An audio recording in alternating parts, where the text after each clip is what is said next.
तो जैसे हमने देखा कि ये सेक्टर में बहुत सारे लोग जो हैं वो एम्प्लॉय करते हैं, जैसे छोटे-छोटे काम करते हैं, जैसे गलियों में या रिपेयरिंग का काम। और कुछ फार्मर्स जो हैं वो अपना काम करते हैं, उनको लेबर को मतलब हायर करने की ज़रूरत पड़ती है जब उनकी रिक्वायरमेंट होती है। तो बेटा ये चीज़ें सारी होने के बाद अगर हम ये अनऑर्गेनाइज़ सेक्टर को प्रोटेक्ट करना हो तो उनके वर्कर्स को हम कैसे प्रोटेक्ट कर सकते हैं? ये आपको क्वेश्चन जो है आपको 3 मार्क्स का जनरली आता है। तो द ऑर्गेनाइज़ सेक्टर जो है वो बहुत सारी जॉब ऑफर्स करता है and but the employment opportunity in the organize sector जो है वो बहुत ज़्यादा स्लो है कि हर किसी को जल्दी से वो नहीं मिल सकती। और ये कॉमन है कि मैनी ऑर्गेनाइज सेक्टर जो है वो अनऑर्गेनाइज सेक्टर पे एंटरप्राइज करते हैं, जैसे कि वो ऐसी स्ट्रेटजीज अपनाते हैं कि जैसे कि टैक्सेस ना देने पड़े और जो रिफ्यूज़ टू फॉलो लॉज, जैसे कि वो कई ऐसे लॉज नहीं अपनाते हैं कि लेबर्स को प्रोटेक्ट किया जाए। अब इस रिजल्ट से क्या है, large number of workers are force to enter the unorganize sector jobs which pay a very low salary. कितने कि जिसके कारण जो है उनको बहुत सारे लोगों को ऐसे मतलब ज़बरदस्ती अनऑर्गेनाइज सेक्टर में जाना पड़ता है जहाँ पे बहुत सारी सैलरीज जो हैं वो लो होती हैं। और कई बार ये होता है कि उनको एक्सप्लॉइट किया जाता है, not paid way fair wage. कहते हैं कि उनको ये देखा जाता है कि उनको अच्छा वेज नहीं मिलता है, देयर अर्निंग्स जो हैं वो बहुत लो होती हैं, वो रेगुलर नहीं होते हैं, जॉब स्ट्रक्चर जो होता है सिक्योर नहीं है, उनको कोई भी बेनिफिट नहीं मिलते हैं। Since the 1990s it is common to see large number of workers losing their job in the organize sector. कहते हैं 1990 से ये देखा गया है कि बहुत सारे लोग जो हैं उनको ऑर्गेनाइज सेक्टर से जो जॉब है वो नहीं मिल रही है। दीज वर्कर्स जो है उनको अनऑर्गेनाइज सेक्टर में जाना पड़ रहा है, वहाँ पे लो अर्निंग में। Hence the beside the needs for more work there is also need for protection and support the workers in the unorganize sector. अगर हमने ये मानते हैं कि अनऑर्गेनाइज सेक्टर में हमें काम करना है, बट इसके अलावा हमें उन वर्कर्स को सपोर्ट करने की ज़रूरत है और एक ज़रूरत है कि उनको प्रोटेक्शन भी दी जाए। Who are these vulnerable people who need protection. कहते हैं कि ये लोग कौन है और उनको कैसे उनको प्रोटेक्शन दी जा सकती है। रूरल एरियाज़ में अनऑर्गेनाइज सेक्टर में मोस्टली आप देखते हो कि लैंडलेस एग्रीकल्चर लेबर जो हैं, स्मॉल और मार्जिनल फार्मर्स जो हैं, शेयर क्रॉपर्स हैं, आर्टिसन जो हैं जैसे कि वीवर्स हैं, ब्लैक स्मिथ्स हैं, कारपेंटर्स हैं, गोल्ड स्मिथ्स जो हैं, nearly 80% of rural household जो हैं in India are in small and marginal farmer category. तो ये सारी चीज़ें जो आती हैं ये स्मॉल या मार्जिनल कैटेगरी में आते हैं। These farmers need to be supported through adequate facility for timely delivery of seed। In farmers को हम कैसे प्रोटेक्ट कर सकते हैं या सपोर्ट कर सकते हैं कि उनको टाइम पे जो है सीड्स की डिलीवरी कराई जाए, एग्रीकल्चर इनपुट्स दिए जाएं, क्रेडिट दिया जाए, स्टोरेज फैसिलिटीज़ दी जाएं या मार्केट आउटलेट्स वगैरह जो हैं वो प्रोवाइड कराए जाए। अर्बन एरियाज़ में क्या होता है कि अनऑर्गेनाइजर जो सेक्टर जो हैं उनके मेनली वर्कर जो स्मॉल स्केल इंडस्ट्रीज़ में होते हैं, कैजुअल वर्कर्स जो जैसे कि कंस्ट्रक्शन, ट्रेड और ट्रांसपोर्ट में होते हैं, those who work as a street vendor जो लोग गलियों में हेड लोड वर्कर्स की तरह काम करते हैं, गारमेंट मेकर्स की तरह काम करते हैं, रैग पिकर्स हैं, रैग पिकर समझते हो ना, जो कचरा उठाने वाले होते हैं। स्मॉल स्केल इंडस्ट्री को गवर्नमेंट के सपोर्ट की बहुत ज़्यादा ज़रूरत होती है, जहाँ पे उनको रॉ मटेरियल प्रोवाइड करवाया जाए, मार्केट का आउटपुट दिया जाए। और कैजुअल वर्कर्स जो होते हैं वो चाहे गाँव में हो चाहे वो शहर में हो, उनको प्रोटेक्ट करने की बहुत ज़्यादा ज़रूरत है।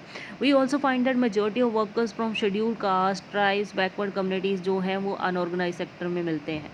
इनमें beside getting the regular and low paid work, कहते हैं कि चाहे वो इरेगुलर हो या उनको लो पेड वर्क हो, ये वर्कर्स जो हैं वो सोशल डिस्क्रिमिनेशन फेस करते हैं। प्रोटेक्शन और सपोर्ट जो अनऑर्गेनाइज सेक्टर जो है उनमें नेसेसरी होता है कि वो इकोनॉमिकल और सोशल डेवलपमेंट जो है वो दोनों देखें। सो बेटा ये this is the chapter and हम इस चैप्टर में आपको पता है कि हमने पढ़ा है कि जैसे कि जो पहले तो हमने देखा कि हमारे आसपास कौन कौन सी एक्टिविटीज़ होती हैं, उनको कैटेगराइज किया गया। फिर उन एक्टिविटीज़ को हमने 3 सेक्टर में देखा, फिर एनालाइज किया गया कि कौन सा सेक्टर जो है ज़्यादा एम्प्लॉयमेंट है। फिर यहाँ फिर हमने पढ़ा है कि कैसे हम जो है वो और एम्प्लॉयमेंट को क्रिएट कर सकते हैं। फिर हमने पढ़ा है कि जैसे जो ऑर्गेनाइज और अनऑर्गेनाइज में अनऑर्गेनाइज सेक्टर में हम कैसे लोगों को और क्रिएट कर सकते हैं। नेक्स्ट आता है कि सेक्टर्स जो हैं ओनरशिप पब्लिक और प्राइवेट सेक्टर में। अब आपने ये देखते हो अनदर वे जो क्लासिफाइंग इकोनॉमिक एक्टिविटीज़ जो हैं वो बेसिस और मतलब एसेट्स के ओन पे होती हैं, जैसे कि पब्लिक सेक्टर है वो government own most of the assets होते हैं, provide the all the services.